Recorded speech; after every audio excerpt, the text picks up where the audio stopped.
Hello my dear friends, I hope you all are doing good. This is Prashant Mamani and I warmly welcome all of you to StudyIQ. Identify the person that you can see on your screen with the name. If you can tell me what job or what work this person does, that would be great. With this, dear friends, do you know that at present up to 35% is available on different pen drive and tablet courses that are being provided by StudyIQ. Dear friends, this is going to last for only a couple of days, so if you haven't got our pen drive and tablet courses yet, I would recommend all of you to get it as soon as possible and make the most out of this Children's Day sale. If you have any queries regarding it, you can use the chat support that is available on our studyiq.com portal, and if you have any further queries, or if you want to have a word with someone over the phone, then you can always give us a call on the numbers that you can see on your screen. Dear friends, today we have a very important topic here, and it is pertaining to agriculture. Basically, there is in fact a Organic World Congress 2017 going on in Greater Noida, and on this occasion our Union Minister for Agriculture and Farmers Welfare, Sri Radha Mohan Singh, has shared some words or his views regarding organic agriculture. Now, before moving ahead what he said, I would like to highlight or draw your attention to this word here, farmers welfare. Right, dear friends, earlier this ministry was known as only as a Ministry of Agriculture, but now it is known as Ministry of Agriculture and Farmers Welfare, and the reason why we have added this word here, it's not just the word, but it also indicates the perspective or the attitude that the government of India pays towards the farmer of our country. Because the thing is, we know that at present and for the longest period of time, farmers of our country were, or in fact you can say they are not in a good shape at present when we talk about their economical situation. We know that farmers are still, many farmers of our country are still going through this hardship, and even today as well we have not been able to turn this profession of farmer or the business of agriculture into a sort of profitable and sustainable business.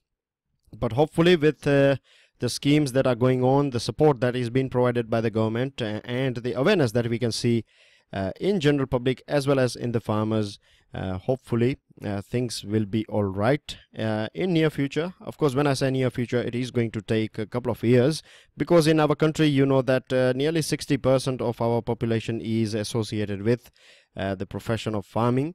And you can imagine a country like India, when I say 60%, we are talking about crores and crores of people, isn't it? So to change their financial situation in a short period of time is not a sort of easy thing to do.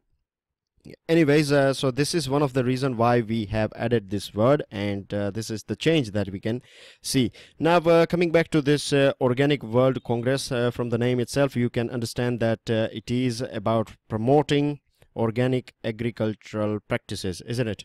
And we are in fact one of the oldest organic agricultural nation of the world. When I say one of the, I have a reason behind it, or when the government is saying that India is one of the oldest, basically if you go back to the history and if you see the world history and world civilization, then you will find that the place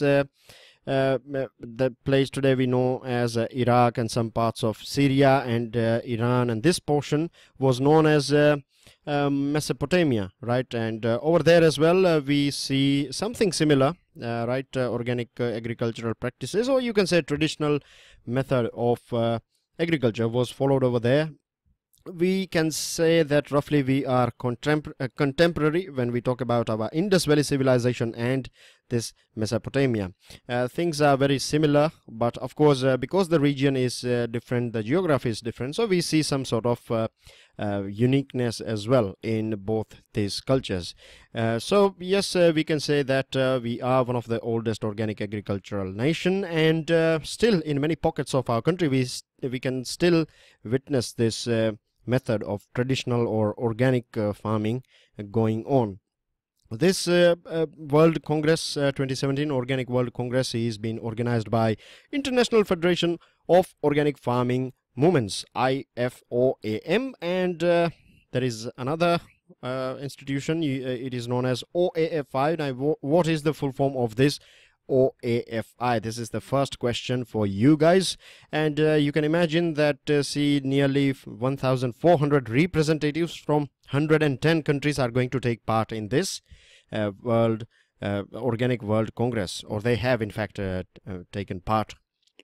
And nearly 200 Indian delegates are also going to be here, so you can understand the size of this Congress. The other thing is that a couple of days ago we celebrated this World India Food 2017 as well, and at that point of time we saw that many people, right, many stakeholders that are having stakes in agriculture and food, they were present in India, and we broke some world record as well pertaining to that 900 kilo khichdi and things like that. At that point of time we were talking about the loss that we make and the food that is wasted and things like that. Now, dear friends, there is a scheme dedicated to this organic farming, and what happens is most of the time, because of the other schemes like Ujjwala, and you have this LPG scheme, then you have different Jan Dhan and Mudra, and all those schemes are quite famous ones, but because of those schemes, many times what happens is we are not aware about this sort of schemes, but hey, this is the thing, isn't it? That's what my job is, to provide you with important schemes that are going on. So here this is known as Paramparagat Krishi Vikas Yojana, PKVY, and let me tell you some basic things about it. This scheme is a comprehensive centrally sponsored scheme, right? And of course from the name itself you can understand Paramparagat, that means traditional Krishi Vikas, and it is pertaining to organic farming, for promotion of organic farming, and how it is implemented, or the area, if you want to know, then it is a sort of cluster based scheme, and one cluster includes 20 hectares each, and the main target is to promote 10,000 cluster covering 2 lakh hectares over the period of 3 years time, and it was launched in Uttar Pradesh in 2015, and so far 28,750 farmers have benefited from this scheme. So you can roughly say that 29,000 farmers have benefited from this scheme. Apart from that, to promote and to cater this organic products, the government is providing 5 lakh rupees per district to set up this sales outlet through which this marketing and promotion of this organic products will be carried on at district level. And with this on this occasion, this Union Agriculture Minister, he also clarified a thing called he threw some light on this default organic. Basically the international scientists, right, they call our traditional organic farming methods as default organic. Default organic is a bit of negative term. They consider it in a negative sense, like the farmers of India are doing it because they are not getting all these facilities and things like that. But that is not the right thing. The right thing is that the farmers, right, practicing this organic farming in our country, most of them, you can safely say that they are doing because they are doing it by choice. It is not by force, right? It is not that they are not getting all these pesticides and things like that, not at all. It is being done by their choice, and the reason why they have opted to go ahead with this or continue this organic farming is because they have learned this practice from their forefathers, and this is a thing that has been going on from centuries in our country, and they are using this traditional wisdom and they are implementing it in today's era. The good thing about this organic farming is that you don't have to use chemicals and pesticides, and we know the negative side of this chemicals and pesticides. First of all, it increases your input cost, right? If you allow me to throw some light on what input cost is all about, you know, even if you want to fetch some water out of your well, then you use your electric pump, right? So that is going to add money, isn't it? You have to pay money for that. The other thing is when you buy pesticides, you have to pay money. When you add some if you rent a tractor, for example, then you pay rent, or you have to give some money out. So these are all costs that are included, right, in the final product. And the sad thing regarding farming is that you pay everything in a retail price, but your final product will be sold in the market in wholesale wholesale price. So this is the thing, and when we practice this organic farming, we are you can say are mitigating this risk of chemical and pesticides, which is causing cancer to many people in our country. We have I'm sure you might have heard about this cancer train, right? It runs from Punjab to Delhi, and it is believed that one of the main reason why people in some pockets of Punjab are having this cancer because of too much use of chemicals and pesticides. So we can safely say that the things that are practiced in our country, the organic farming, is not a default organic, right? It is by choice. So I believe that this concept is clear to you now.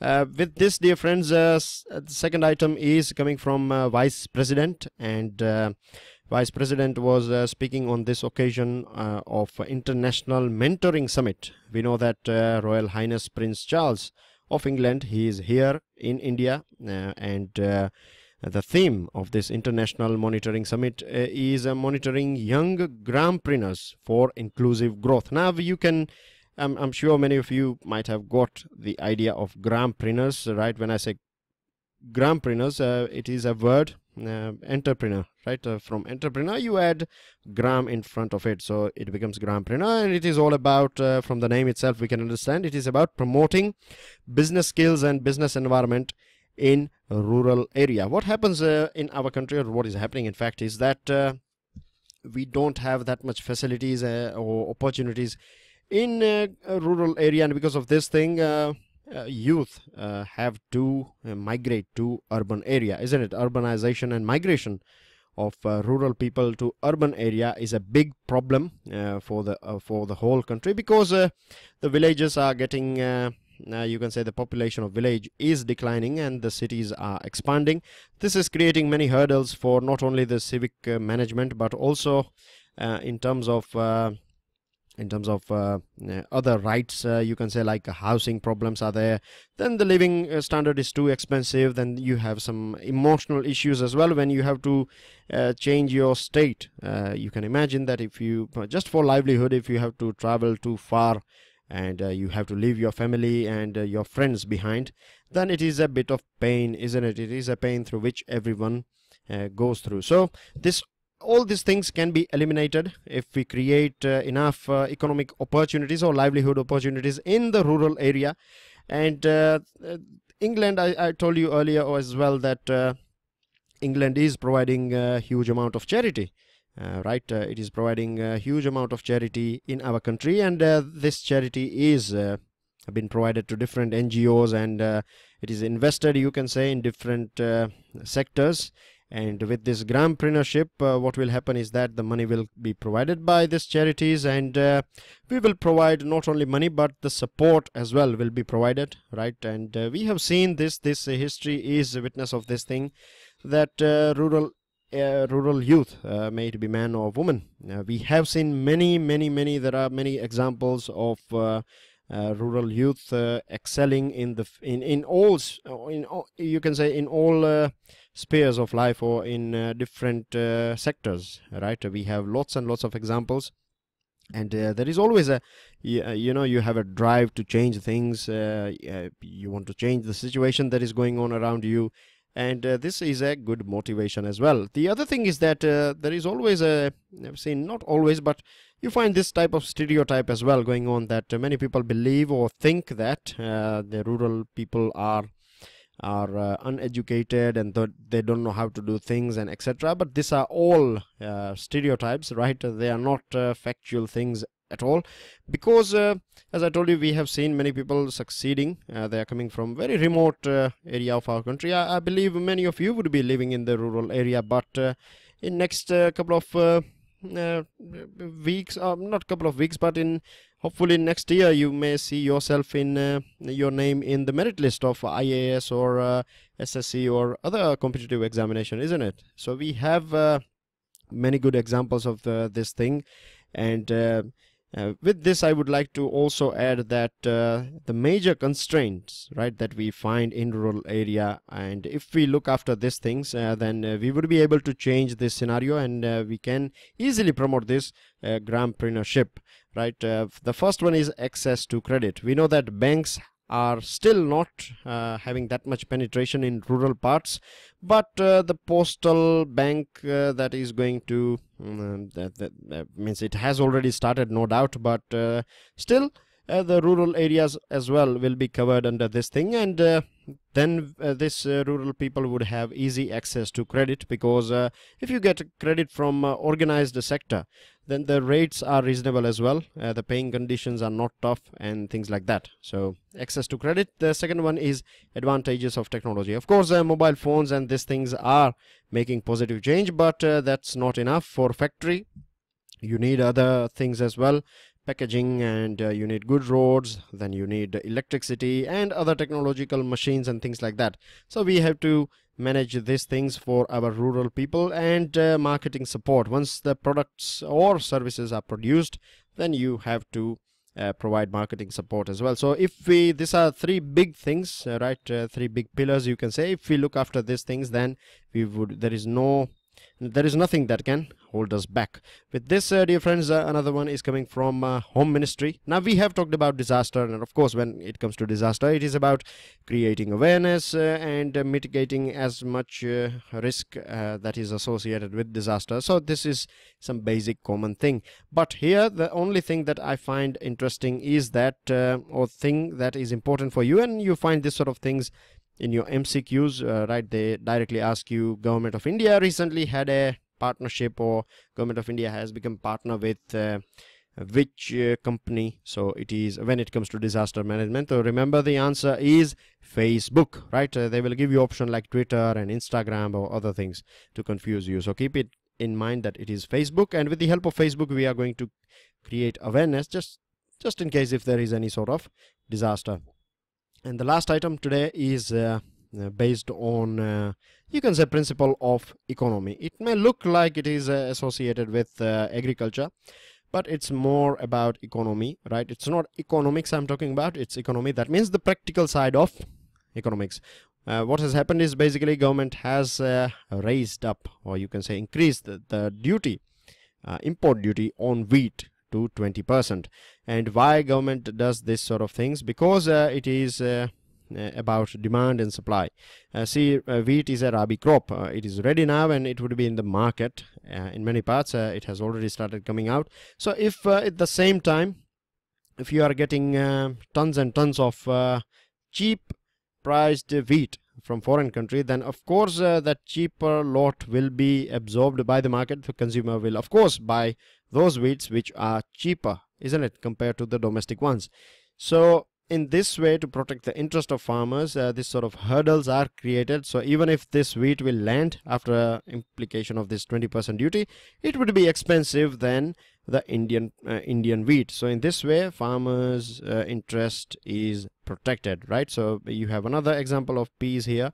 So 50% rise is there. It is been imported, or shipments are coming from Canada. So I'm sure now you can understand this sort of things. And remember, it is the Central Board of Excise and Customs, right, that looks after this sort of issue. With this, dear friends, I have 3 questions for you, and don't forget to make the maximum out of this, up to 35% off that is available. Having said that, dear friends, don't forget to subscribe to our YouTube channel, share this lecture, do give us a like if you have learned something out of it, and pass me your answers and valuable comments. With this, I'll see you all soon. Till then, enjoy your studies. Jai Hind.